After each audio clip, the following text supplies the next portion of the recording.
Welcome everyone again. Today I have the pleasure to have with me Dr. Vera Tarman. Good day, Dr. Tarman. It's my pleasure and honor to invite you to this docuseries. And can you please tell us, for the sake of our audience, a little bit more about you, please? Sure. Hi, Christian, and thank you for inviting me to speak today on your series. My name is Dr. Vera Tarman. I'm an addictions physician. I've been in the field of addiction medicine, I think, since about 25 years, something like that. But I've been speaking about food addiction for, I would guess now, 10, maybe 15 years, 10 years probably, because I found in my work that there was so much food addiction because I'm attentive to the subject and I see it all the time that I've been wanting to speak about it at great length. So I work at I'm a medical director of a treatment center in Toronto, Canada, for one of the largest centers for addiction in general. There is no food addiction program there, but my own interest in food addiction is that I've written a book, Food Junkies, Recovery from Food Addiction. I do all sorts of stuff in the whole world of food addiction. Yeah. Okay, wonderful. Food addiction. Hmm. How did 93% of American adults end up then with a diagnosis related to diet? Well, since we're talking about 2024, we have to look at the last 50 years and even 100 years where we've been exposed to the processed food industry and especially the ultra processed food industry. And that has, I think that that's the main culprit. If we were talking about foods or even our conditions 100 years ago, we wouldn't be talking about this. It just wouldn't be an issue. But food, ultra processed food has come on the scene and it has created such an abundance of toxic chemicals in our food. That's essentially the nature of ultra processed food, is that it's not real food, it's processed food. It's food products, and that these are products that are not healthy for our minds or our bodies. And my particular interest is in how it's affecting our mind and particularly how it's affecting addiction. But today, because it's such a toxic environment, there are many of us now speaking in this world. There's people that are calling themselves nutritional psychiatrists. There are metabolic physicians. There are multiple groups of people now speaking on the many angles that the food products have exposed us to. Like, there's so many angles that now we're seeing so many people speaking about it, which is why summits and series like what you're doing are so important, because they kind of gather all that information so that it becomes an obvious pattern. So the short answer to your question is it's the food industry, and the long answer is that it's the responses to this. And I'm here specifically to talk about the addiction part of that. Okay. Now, what's the role in the food industry in relation with dietary guidelines then? Uh, Oh, well, that's, I don't know if you want to get into the politics of this, but the dietary guidelines are a political and economic process that is garnered by the food industry, the research industry, the medical industry, the professional groups that are all, um, I mean, the point about guidelines is it's supposed to look at the general um, understanding of what good food is, but what is determined as good food is then based on research and clinical practice. And that is so subjective to what's out there and basically who's funding the research and who's funding the professional bodies. There is no perfect answer. There are only answers of people who have the strongest voices and the most money. So the guidelines have been adopted. I guess it was probably in the 70s and 80s when guidelines started to be developed in all sorts of areas. We're trying to determine a standard of medicine, a standard of nutrition, and we have to get together and professional bodies to decide this. And it was probably in the 50s and 60s where this phenomena of guidelines started to develop, including the nutritional guideline, like the food industry, the food pyramid, the food plate, whatever version you're looking at, depends on what year you're looking at. But these are basically consensual economic political consensus. And who are those? It's the food industry. So they're not to be trusted. And that's even in the level of medicine. Forget about diets. It's in the level of medicine. You have to always, when you see a guideline, ask who is paying for this, who has funded this, and then appreciate that there's going to be a bias. So our food guidelines of today support the food industry, and they, still to this day are low fat, high carbohydrate, high grains, high basically carbohydrates of any sort, and cut down your fat and cut down your proteins and meats and saturated fats, et cetera, et cetera. But there's more and more research saying that that's not the best way to go. So it's a political battle, basically. Yes.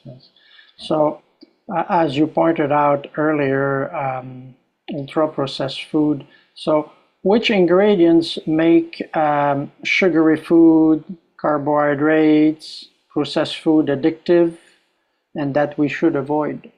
Well, that is a question that is a whole book length. It's far too big of a question, because the food industry, what's the definition of ultra-processed food? It's ingredients that are so industrialized that I don't have them in my house. I couldn't make them. So I have no idea. I don't even know if all of the people who work in the food industry know all of the ingredients, because there are just so many of them, and it's the conglomeration of them and the balances of them. But anyway, they're not real food. And so really, I would just say any ingredient that you don't recognize is probably to some degree toxic. It's certainly in a larger abundance, because it never was there before and our bodies weren't built for it. So what ingredients to avoid? Just rather than look for ingredients, just look for, I want to avoid ultra-processed food because I can't trust it's not a real food product. But if you want to be more simple, because even foods that are in my cupboards, like a lot of sugar, a lot of fat put together, especially if you mix those two together, and a lot of salt, I can make food that is unhealthy for me. But ultra-processed food, absolutely. And then next on the line would be sugar and flour to some degree. And it's not so much that the sugar and the flour are the problem, it's the abundance of it. It's the dose. And if we literally only had, I think World Health Organization says 4 teaspoons of sugar a day or 6 a day is safe. Well, most of the foods we eat, it's far more than that. But literally, if that's all we had in a day was carbohydrates to the level of 4 to 6 teaspoons of sugar a day, it wouldn't be a problem. But it's the dose, and that's the problem. Okay. And you're going to see that dose in all of the foods that we eat, like candy and cake and bread and pasta. All that is, if it were truly a condiment, if we were eating pasta that was truly just, half of a cup of this, it wouldn't be a problem. But it's the fact that we eat multiple plates, salad bowls of this stuff. That's large quantity. I see. I've seen an interview with you where you mentioned that sugar is, if correct me if I'm wrong, that sugar is as addictive as cocaine? Yes. Yeah. Okay. Yes. Can you explain this, please? Sure. And that is sugar that is added or refined sugar. It's not the sugar in an apple or a banana or a cherry, like a piece of fruit, or the sugar in carrots, or what's the other, beets. Yeah, I mean, that's where we get our sugar from. But when we take the sugar out of those products, then it becomes toxic. And so if it's in the products, if I'm eating sugar in my piece of fruit, all I get from that is a pleasurable sensation. I like the taste. I like it so much I want to finish the whole apple, or I want to finish the whole banana right to the end. Like I like it that much, but I'm not intoxicated, and I can stop at the end of that banana or that bowl of cherries. I'm done. I enjoyed it and I'm done. But when we take the sugar out of the cherry or out of the corn or out of the whatever complex carbohydrate that I'm eating, if I take the sugar out of that, then it's not a pleasurable experience of just pleasant. It actually becomes an intoxicant. And so that those rats that were choosing sugar over cocaine, they were getting a potent amount of that sugar, just like the cocaine. If you and I had the coca leaf, we went down to South America and climbed mountains and we're not going to become addicts. We're just going to have the benefit of that coca leaf, which is just a little bit of cocaine in it. That's not enough to cause addiction. But when you take it out, it's a huge problem, as we know, cocaine and then crack. Crack is so powerful because not only is it a potent amount, but it's also smokable. And so I can actually take this substance in a big amount and get it to my brain quickly. And that's what we do with sugar. We take a little bit and then we put it into our body very quickly, i.e. a soda drink. And that's so much, so quickly. And if we could smoke that stuff, it would be even more potent. It would be not as potent as cocaine, but as potent as crack. Yeah, so it's the amount of the potency and then how quickly it goes to the brain. That's what makes something addictive. So you're mentioning the brain. So what triggers in the brain this kind of addictive behavior? Yeah, so that's the story of dopamine, basically. And in the brain, I'm talking about addiction. And it starts off with, I like things like I like the apple, I like the cherry. I mean, when I have a piece of fruit or any kind of food that is pleasant, which usually food is, unless it's unhealthy, like it's toxic, it's sour, it's rotting. But for the most part, I'm eating food, I enjoy it. It's going to a part of my brain that we call the reward pathway. And it triggers something called dopamine, so that when I am hungry and eat, I get a pleasurable feeling of dopamine. And dopamine is a neurochemical of expectancy, of anticipation, of I'm about to have a nice, big, pleasurable experience, either eating my apple or something like that. So that's what that goes there, and that my body is built for that, so that I will eat. Otherwise, I'm hungry, but if I don't have the expectation of pleasure, why would I bother eating? It's too much to cook. It's expensive. I don't want to bother. I'll just deal with feeling hungry. But we have this thing called dopamine that motivates us to get up out of my chair and go and cook the thing or go and get it. But when you have a drug food, I have the expectation of something that is extraordinarily good, not just a little bit good, but extraordinarily good. And so I'm highly, highly, highly motivated to eat something. And that motivation is beyond nature, because nature only gives me so much dopamine. But when I'm taking a drug food, I get a lot of dopamine. And so I'm going to be eating more than I should, just because I'm so motivated. It's almost like an itch that when you're hungry, you have a little bit of itch, you want to scratch it, you eat and it's gone. But when you're taking a drug food, if you're taking a drug of any sort, you're full, you don't want it anymore, really, but that itch is so big that you can't stop scratching, you can't stop hunting around for more of it. That's the piece where this becomes an insane compulsiveness. I keep wanting this thing, even though I don't really want it. And that's when that's happening, that's what we call addiction. Okay. Yeah. So about Like addiction. that rat, if I can just say, that rat will not only go for the cocaine, you could by the time on day 3, it's still doing the cocaine. It's starving. It is hungry because it's not eating. It's taking the cocaine instead, or the sugar, whichever one. It's taking that instead.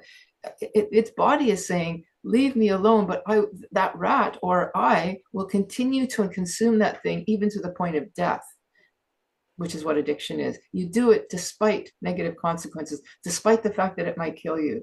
That's why we have crack addicts out on the street doing insane things to the point of death. And the food addict is not a crack addict, but they're just as bad, because they're using, despite their diabetes, their obesity, their the level of depression, ultimately to the point of death. It's a slower death.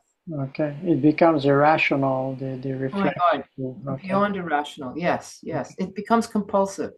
Compulsive to the point where they're terrified of their own compulsion. Hmm. So, what are the signs and symptoms of food addiction when you have to diagnose someone? Yeah. So what I've just described is an extreme end. So if somebody's listening going, oh, that's not me. Fair enough, of course. That's an extreme end. Like I do believe that there are stages of food addiction, and I've just described the end.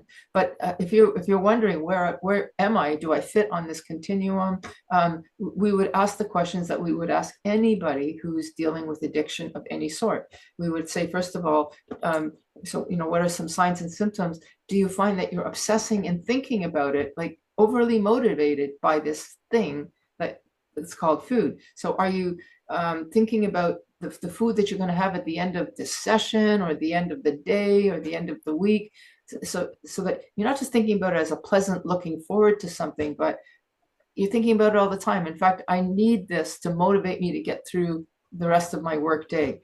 It's kind of like when somebody is working at something and they say to themselves, okay, when I finish this, I'm going to go and have a cigarette. That's my little reward to get through the thing. So with the food addict, it would be, I'm going to finish this and then I'm going to have my latte and my muffin.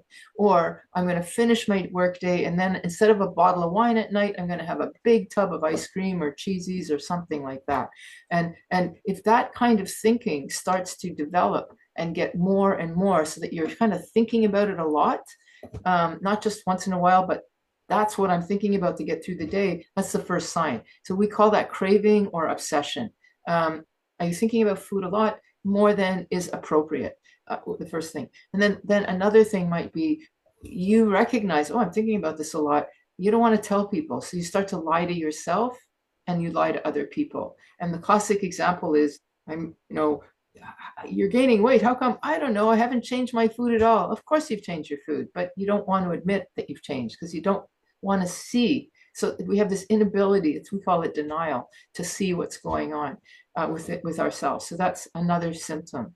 And then another symptom would be you realize, well, I am eating too much. I'm going to try to stop. And you find that you just can't quite stop. So do you find that a question that we would ask is, besides you think about it all the time, would be, have you tried to stop and then found you couldn't? You would still eat more than you meant to. That's another sign.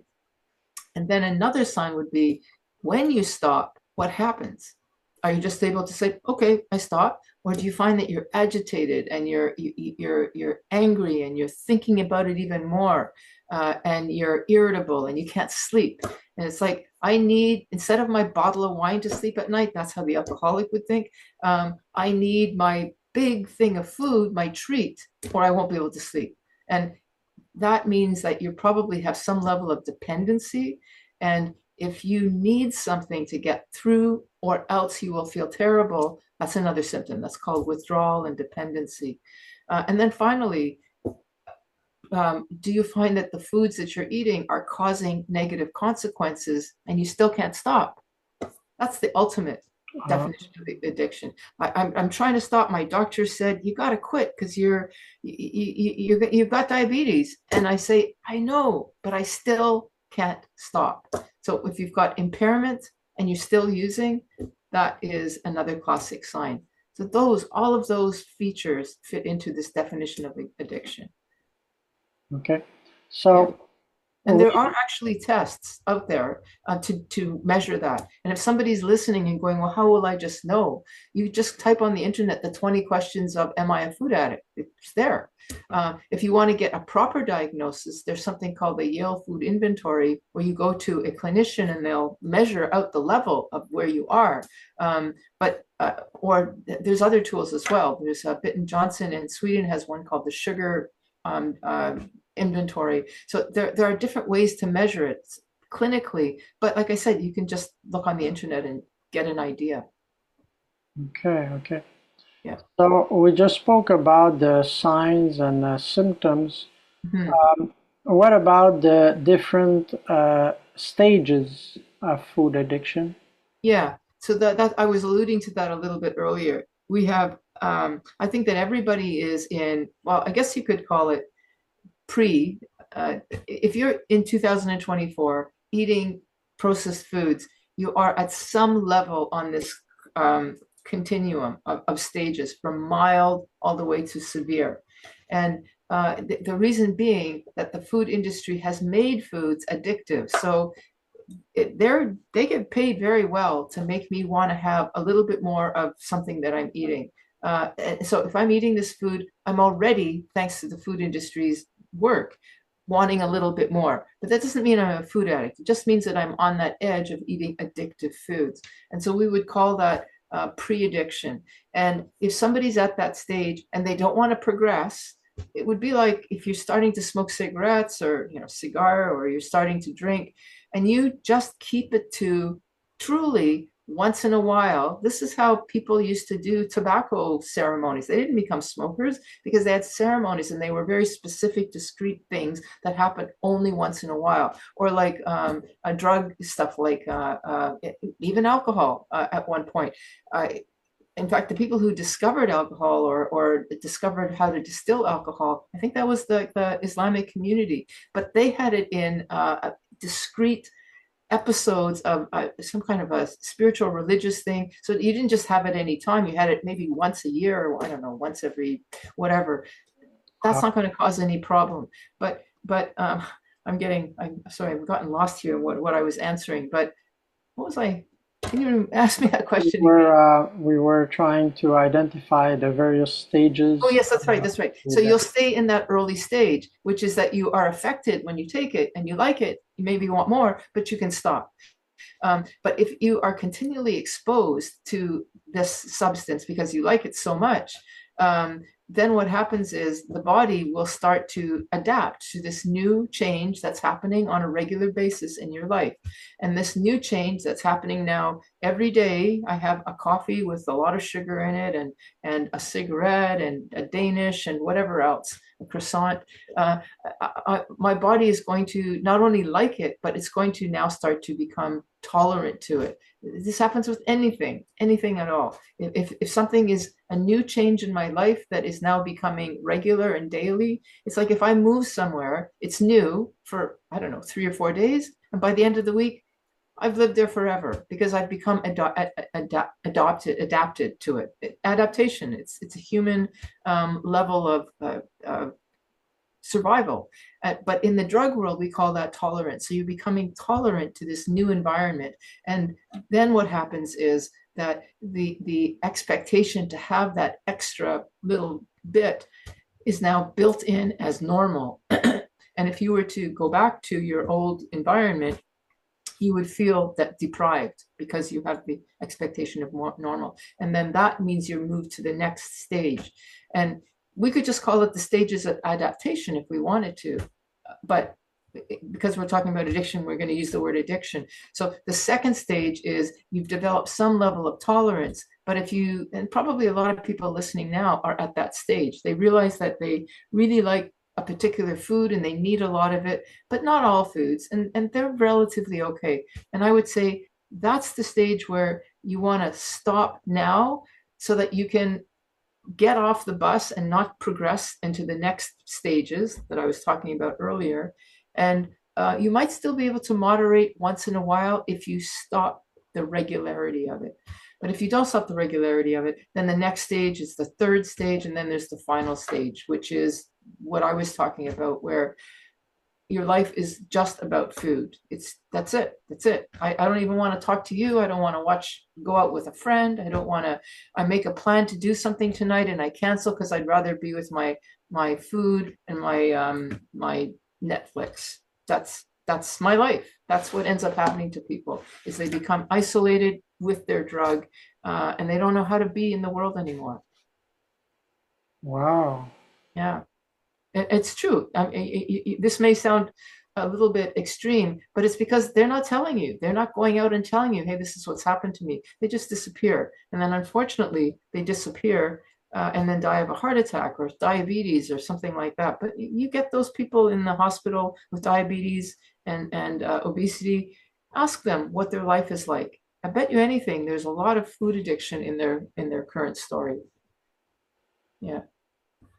We just have to call it what it is. Yes. So would you say that abstinence to these addictive food is the only way to get rid of food addiction? Yeah, at that stage that I've just described, yes, because there's been so much damage done to the person. But if they're at that early stage that I was talking about, like the first stage, where you're still, you have a little bit too many bags of chips, when you're watching the game or something.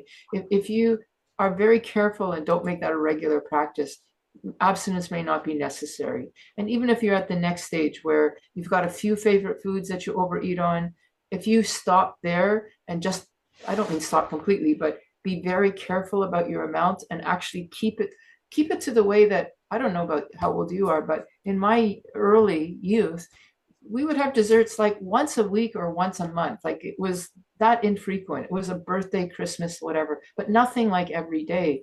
And if it were back to that level, the way that we used to eat, like in the 50s, 60s, 70s, that's okay. That you don't have to abstain because you don't have the exposure. But the way that we're eating today, where it's a dessert is literally every meal is a dessert, that's the kind of person who probably will have to stop because they've been so exposed to the drug that any little bit will make them want it more. It's like once you become a smoker, you got to quit smoking if you want to there's no cutting down. Most people who cut down on cigarettes, eventually they go back to their pack a day. They cut down for a month and then they're back to smoking, but even more. And it's the same thing that happens with food. So at a certain point, which is usually in the sort of more mild to severe levels of food addiction, yes, abstinence is absolutely crucial. It's like the alcoholic. There's no moderating. Yeah, it reminds me, that's the way I used to behave with pasta. I Yeah. would have to have 2, 3 bowls of pasta and several times a week. Yeah. So Well, I had to cut yes. the pasta completely, and then I didn't think about it. 3, 4 months later, I realized, hey, I forgot it because I had stopped. Yes, exactly. So you stopped in time. You stopped in time. That's good. I'm glad. Um, why are people still overeating in spite of all these weight loss programs, eating disorder treatment, Uh-huh. workplace wellness programs, all these programs? Because all of those programs do not include the discussion about food addiction, which is why this kind of a talk that you're doing is so important. We have to bring this in. A lot of those tools, those programs may be very useful, but they're missing a crucial piece, which is if there's a person addicted to a particular thing, it's not enough to just do that program. You have to do the program plus whatever you're addicted to. Like if you recognize addiction is in the picture, and it's a serious part of the picture, then you have to address the addiction as well. So you go to Weight Watchers or I don't know, Noon, or there's a number of different programs. Even keto. Keto is a great plan. But what's happened with the keto plan is that the food industry has gotten in there with processed products that are addictive, even though they don't have sugar. Sugar is not the only thing that's addictive. It's derailing a very good program because they're now getting their feet in there and tripping up people because they want you to buy their stuff. They don't care that you're trying to be healthy. So all of those programs, like I think plant-based, keto, all of them will work. Mediterranean, all of these plans, but if you have to recognize the addictive piece. So if you recognize that I can't eat pasta anymore, so pasta's out of the picture, then whether you're plant-based or whatever you are, it's not going to trip you up because you recognized it. And these programs don't look for that. And that's where there's always something that punctures the balloon of success. And it's usually the hidden addiction. And that addiction can be, obviously, we talked about sugar and flour because those are so potent to our brain, but it can be the combination of sugar and fat, sugar, fat, salt. It can be just processed the way it's been processed so that it crunches. There's many things. so often in the food addiction world, people will say, your foods are different than mine. I can tolerate dairy. Somebody else can't tolerate dairy. I can tolerate eating cashews, but I can't eat, well, no, usually people can tolerate eating peanuts, but they can't eat cashews. Like you end up finding that there are triggering inflammable foods, and you want to avoid those. And that's the thing that these programs don't do. But if they did, they would be successful. Okay. So I guess it brings up the aspect of follow-up. Yes. Yes. So Yeah. if I remember correctly, you said earlier that do you have a program that you're offering yourself for food addiction? At the moment, no. I work at a treatment center, sort of my day job, and we actually did for 3 years. We had a food addiction plan, a program which was wonderful. It was an in-house 28-day program, wonderful. The people came in and sat with the alcoholics and the cocaine addicts and everybody else, and they treated the sugar and their food the same way that the others treated their drugs, and it was great. But I live in Toronto, Canada. It was not accepted by the insurance plan, and so we started it off because a donor gave us money for 3 years to do this, and we did. And then the donations dried out and the program closed because it's not being paid for. And because food addiction is not yet in the DSM or the ICD, and those are the sort of diagnostic bodies, medical bodies that determine what is a condition like schizophrenia or alcoholism or depression, anxiety. They have not accepted that food addiction is a clinical psychiatric condition. And because of that, there's no funding. Insurance won't pay for something that doesn't exist because in their mind, it doesn't exist. And so I don't have this program anymore. And there are a few programs in the US that have kind of gotten around their insurance requirements. Usually what they've done is they've gone to the eating disorder community and said, make us a subsection of you so that we can send people under the eating disorder diagnosis, but with a food addiction component. But those are very few, maybe 2 or 3 in the States. We need many, many more. And there's been a big move in the food addiction community to try to get acknowledged by the governing bodies, because then that will mean we will finally get insurance. So no, I don't. The only way that I now do it is I'm aware, I have a free Facebook group where I invite people to join. And in there, I have accumulated a lot of coaches and counselors and programs, mostly programs that are like 5 days long, not a whole month. And they're not paid by insurance. But anyway, they exist. And if a person is willing to pay the money, they can go to those services. But they just go to my Facebook group, which is like a clearinghouse of various services. And and my job mainly is education and to try to accumulate support. Yeah. So Yeah. what is the pathway out for someone who has limited financial resources but is battling with food addiction?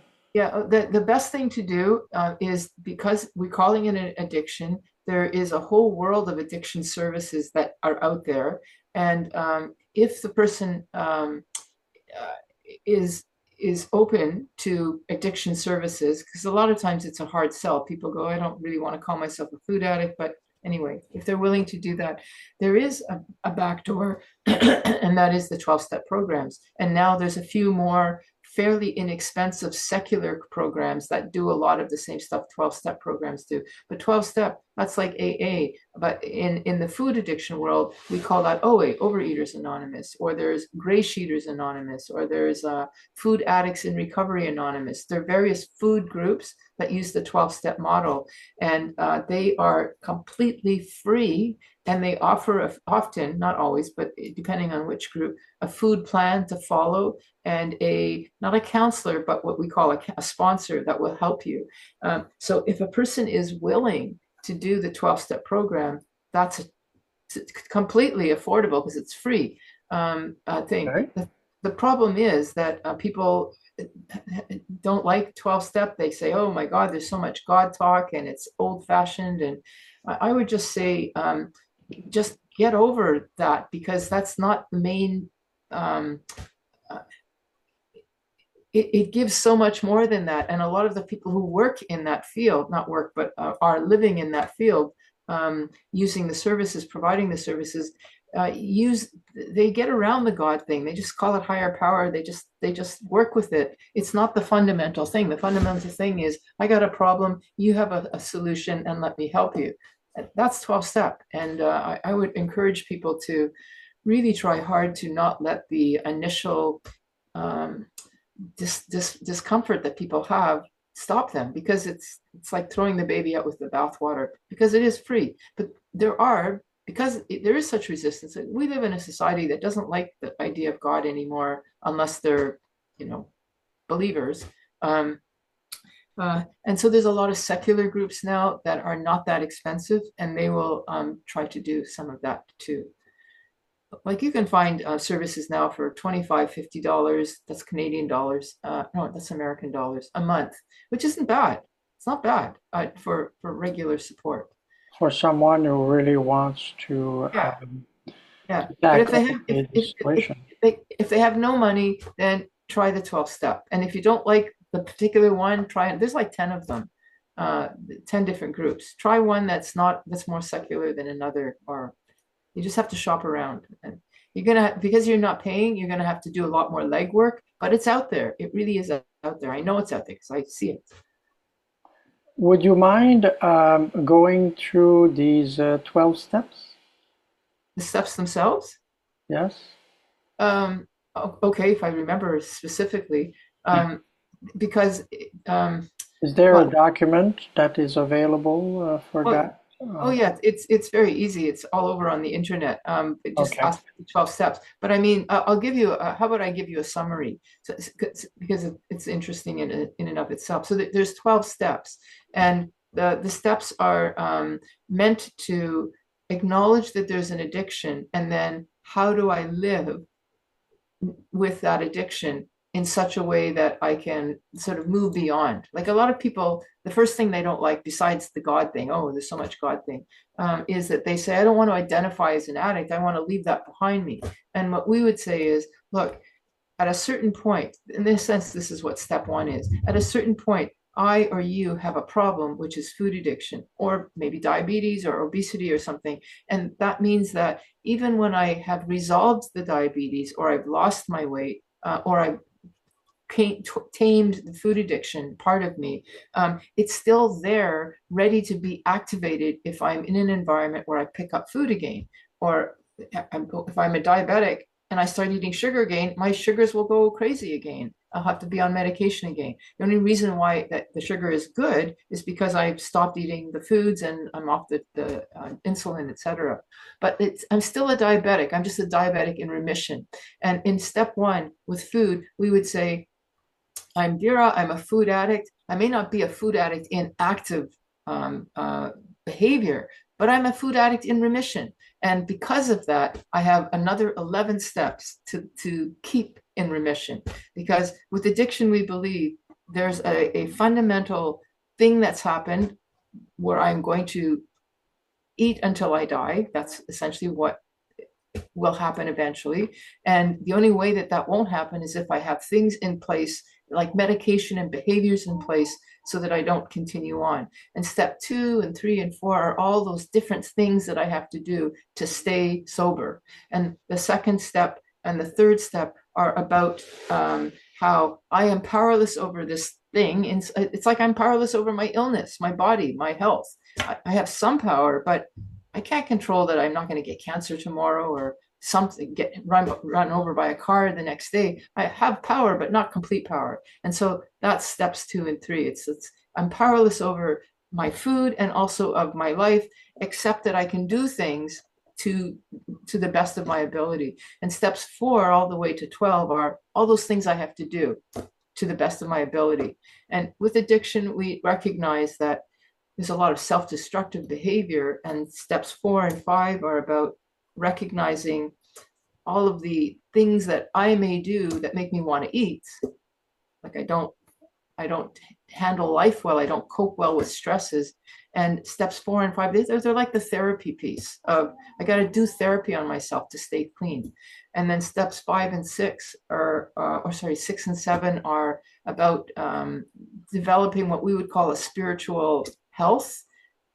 This doesn't mean anything other than that I am content in my life doing things that make me thrive. Like you're doing the podcast here, I'm doing it with you. Like these are things that they're not about keeping me alive, but they make me want to be alive because I'm part of a larger purpose. You and I both want to educate. So that's like 6 and 7. It's a spiritual we're helping in a way. And then the other steps are maintenance steps, like, am I making sure that every day I feel okay about what I've done so that I can go to bed at night? Can I help people? Like they're all things to keep me wanting to stay sober. That's the 12 steps. It's basically stop the drug, and then how do I live life at my best without the drug? And that's, unfortunately, it's couched in a lot of religious terminology, but there are secular 12 steps where they say, let's get rid of the God stuff and let's just talk about it. It's a psychologically, I think, very profound program that anyway, if you can accept the 12 steps as they are, like I said, it's free. And the irony is there's more people in 12-step meetings now than there are in church attendance. Oh.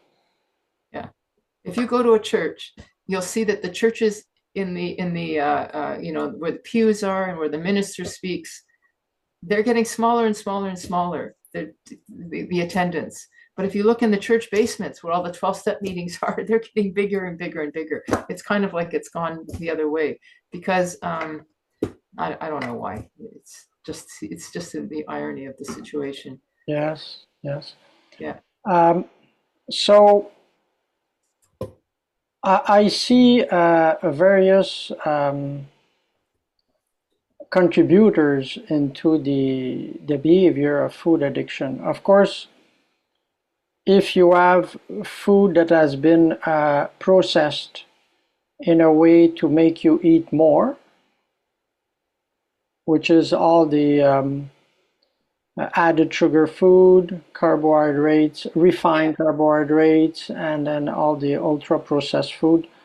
So yeah, it takes a lot of strength of will for someone who lives alone, for example, to put this out of one's house when you realize that you've become addicted to that.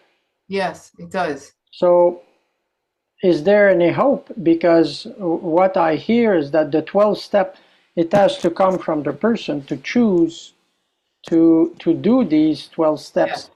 So how is, I'm thinking of accountability. How can you set up a system that would allow a person to have some continuous assistance or follow-up to stay put?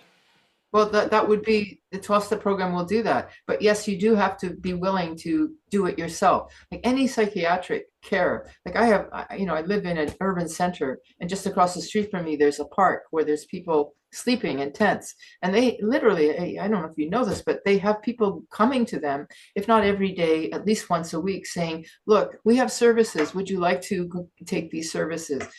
We can help you get out of this situation. I mean, they may not be great services, but there's something. And people will say no. And I don't know why they say no. I think it's individual. Some people, they're not ready. They're okay where they are. They don't want to go and be bothered by other people, but they have to be willing to say yes, to reach for the help. So that's the first thing. And in addiction, a lot of times people know that they're miserable, but they're still not ready because their misery, they know their misery. And when somebody's saying, here, try this instead, they don't know what that's going to look like. Maybe it's worse. And we call it hitting bottom. The person has to feel so hateful of where they are that they're willing to take a chance into the unknown of whatever help is being offered. And that's any kind of psychiatry. I walk by people with psychiatric, it's not just addiction, it's people on the street because they're delusional. They get people calling them saying, just take your meds, just come and come back to the hospital, we'll admit you.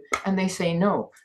So there has to be some level where that person will say yes, because otherwise we would be incarcerating people, and we call it forming them. And you can only do that for a certain number of hours, and then you have to let them free. So it is imperative on the person to say, I will pick up the phone and call a sponsor or call a service.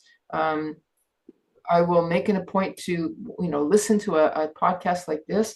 You have to do something first. And then once you do that, in the food world, there are, like I said, many food addiction programs, and they will give you that accountability. You will get the daily support. There are meetings because of COVID now, post-COVID, there are now virtual meetings literally every minute of the day. If it's food, you don't have to be in a food program. You can sit in on AA because it's addiction. Addiction is addiction. And you could literally be in a meeting every day, every minute of the day. And then you would say, look, here I am. It's this particular hour. My struggle is food. I'm really struggling right now. And then somebody will listen and say, yep, I know exactly how you feel. And they'll give you the support that you need. So it's out there, but you have to ask for it. Yes, yes. You'll get that accountability. Okay, very good, very good. It reminds me a period of my life where I was not eating any processed food.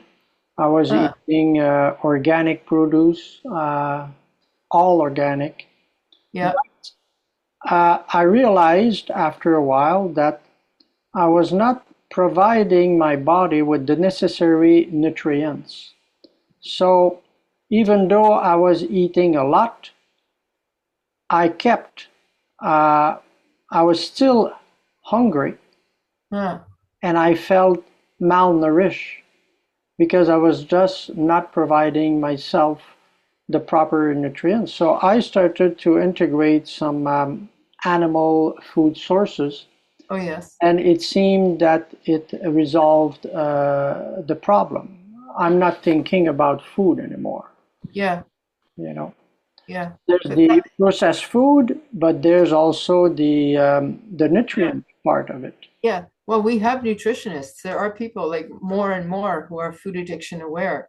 And especially when people are so used to eating processed foods, I would encourage them to see if they can get a nutritionist. You probably have to pay for it, but it might only be 1 or 2 times to get on board with the foods that, like you said, that somebody can say, maybe you're somebody who needs to have more meat-based protein and less plant-based protein, like to have that conversation. Yes. Well, I can see that for people who are going through this addiction, they just need to look for the help, and I guess this is where the hope is, isn't it? Yes. And you mentioned earlier about willpower, that a person struggles, especially if they're living alone, with willpower. Well, actually, even if they live with somebody, but those people are eating garbage, like they're eating processed food too. I really want to emphasize that willpower is very, very short,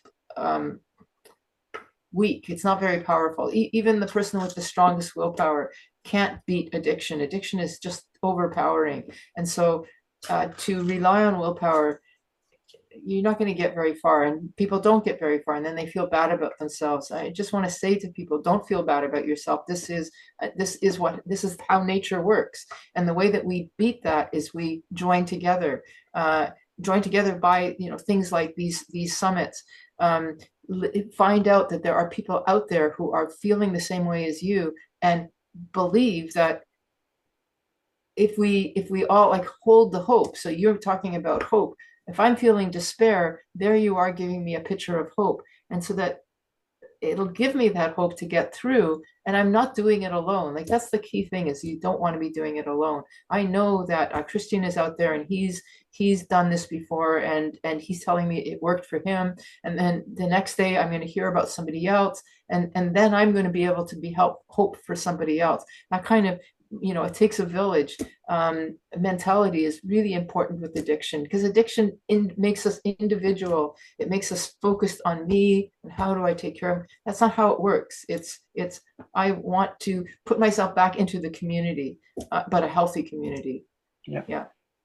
So we want support. And that's why I'm doing this documentary series. It's because I realize the importance of re-educating the masses about nutrition, because before I used to think that some problems or health issues that would come up, I would think, okay, it must be the aging process that is starting to show up in my life. But after I did the proper improvement in my diet, I realized that it was not aging. It was just because I was, I guess, having too much of certain food that were creating inflammation. Yes. This is a big part of it. So I like what you said, about getting with a nutritionist so we can educate ourselves. What do I need? Yes. Boy, you really described it well. That idea that you felt older and you thought it was age, but it wasn't. It was not feeling well because of the food. And now you feel younger, right? Yes, absolutely. I feel renewed. Yes. Yeah. Yes. And please, anybody listening, believe that is what happens. I had a similar experience where I felt like 10 years younger than I was. It's like, wow, all these things that I thought were just part of, getting older, they're part of the sugar, the bad foods that I was eating, just like you. Yeah. Would you say that to go and have a blood test would be a good way to wake someone up about their their status? I don't know. No? Okay. It's a helpful piece of information, but I've had, in the addiction world, we call that, can you scare the person straight? Can you scare them? But you have people who are smoking cigarettes, and they've even got the oxygen tank because they've got emphysema, and they're still smoking the cigarettes. Like, they know that it's causing emphysema and ultimately death, and they can't stop. So maybe early days it'll help. I think definitely we want to have warning signs, the same way that we have with cigarettes, the big sign of the horrible lungs that you can get. We should have something similar with chocolate bars. I don't know if it'll stop, but it'll help at least the younger ones who haven't developed the addiction quite so severely. Yeah. It's just part of the picture. It's not enough, that's for sure. Well, what I noticed often with people is that they don't even realize that they are addicted to food. Yeah. So how do you approach these people? Well, one way they can find out is I just finished a sugar-free September group, and I think they have the same thing with alcohol, January free alcohol. Try for a month and see how it is. Even just contemplate quitting and seeing what your reaction is like. You're going to find that people are going to go, "Are you kidding? I don't think I can do that." And then it's going to be obvious to them something's wrong here. But if they can easily stop after a month of no drinking or no eating sugar for a month, like the September, a lot of people at the end will go, "I didn't realize that I feel so much better. I'm just going to stop now." And they wouldn't have known otherwise. That's why there are these kinds of initiatives like, January alcohol-free, September free. Yes. Yeah. And the good aspect of this is that they allow people to become aware that most of chronic diseases or neurodegenerative diseases Ah, caused by improper nutrition. yes, yes. So that's when I became aware of this. That was my wake-up call. Ah, okay. That But was one of them, yeah, but you're you know, you're doing this series, and I'm sure you're talking to people about these things. And when people become aware of, oh, sugar's a problem, they're going to find things like your series and listen to them, and then become even more aware. Because it's not something that's out there in the general community. You have to kind of look for it. But if you're doing educational pieces like this, um, that's how people learn. Yeah, because Yeah. people they are used to go to the doctor, but as my friend doctor was telling me, when he did his medicine, they quickly went through one session about nutrition, and then that was it. Oh, So yeah. I it know. was all Yeah. about the textbooks, about medication and all this, and so there Yes. was no in-depth understanding about the power of nutrition.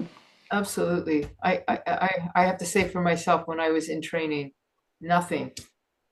It, I didn't even believe that sugar caused diabetes in the way that it does. I would just say, oh, those are just people who are talking.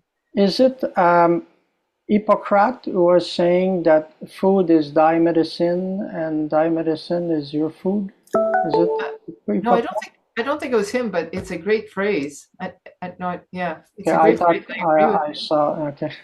Yeah, Well, it's a good, yeah, it's a good way to start because we eat every day. yes, There must be an yes. impact there. Anyway, to conclude, may I invite you to simply offer a word of hope for people who Yeah. are struggling with food addiction? Yes, I will. I'd like to do that. A lot of times when I talk about this subject, I'm talking about the things that will happen if you eat sugar, the bad things that will happen. Like I gave the description of the end stage food addict. Do you want to be somebody that's going to have a heart attack or diabetes or obese? No, you don't want that. But the person listening going, yeah, I don't want that, but how do I do it? And so I'd like to end by giving a message of hope, which is, if you get a good support, and that might be 12 step, it could be my Facebook group, it could be listening to this series and more of this sort of thing, just to recognize information and that there's people out there who will help you. If you feel like you're ready to stop, that there are services, there are people out there that are willing to embrace your willingness to stop and help you. They are out there. You just have to find them. You can find them on my Facebook group, here listening to your series.